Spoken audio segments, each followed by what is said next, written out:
Sir, buntis si Ayen, hinahanap namin. Ha? Buntis? Opo, kailangan namin siya kaagad. Saan? Bakit? Isang gabi ng kahinaan ang kayang burahin ang mga planong taon mong binuo at minsan, huli na bago mo pa maramdaman ang bigat ng konsensya. Hindi ko akalaing isang simpleng awa lang ang sisira sa tahimik kong buhay.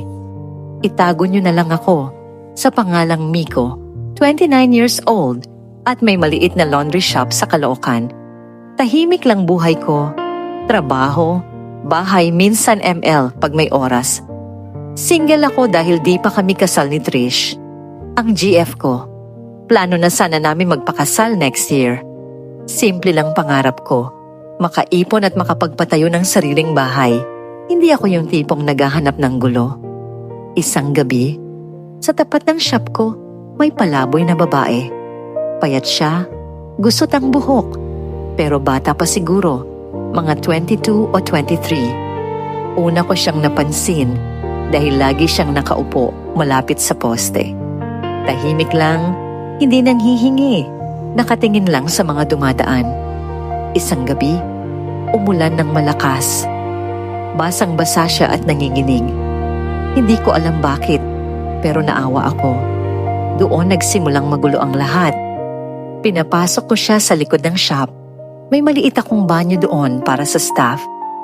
Inabutan ko siya ng towel at lumang damit. Sabi ko, maligo muna siya para hindi magkasakit. Habang nasa loob siya, kinakabahan ako. Hindi ko maintindihan kung bakit ang bilis ng tibok ng dibdib ko. Paglabas niya, iba na itsura niya. Malinis, maganda, maamo ang muka, parang hindi siya palaboy. Nagpasalamat siya. Pangalan niya raw ay Ayen. Boses niya ay mahina pero malinaw. Akala ko hanggang doon lang. Pero bumalik siya kinabukasan. Hindi para manghingi, kundi para magpasalamat ulit. Unti-unti kaming nag-uusap. Kwentuhan tungkol sa buhay niya sa probinsya. Tumakas daw siya dahil may nangyari sa kanya. Hindi niya dinetalye, pero ramdam ko yung sakit. Sa bawat araw na nakikita ko siya, mas nagiging komportable ako. Hindi ko sinabi kay Trish. Sabi ko sa sarili ko, wala namang masama. Isang gabi, late na akong nagsara ng shop. Si Ayen nandun pa rin, nakaupo sa gilid. Nilapitan ko siya para pauwiin, pero umiiyak siya ng tahimik. Wala raw siyang matulugan.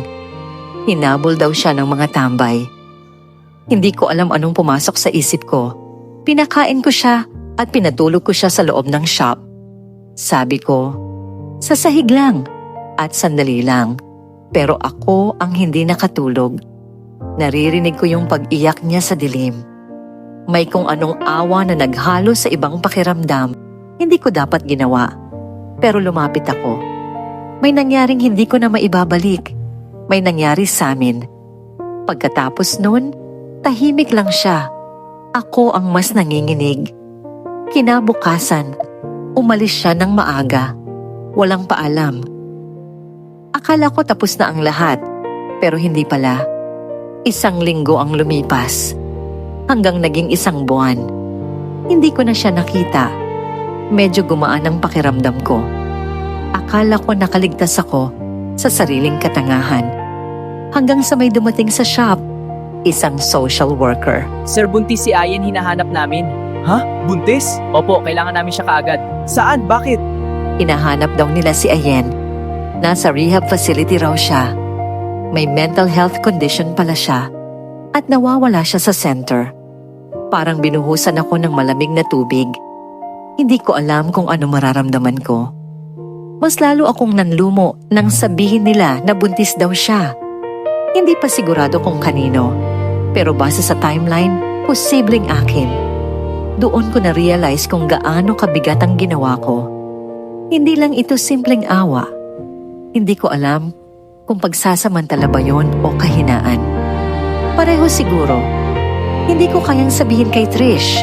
Tuwing tinitingnan niya ako, nakakaramdam ako ng hiya.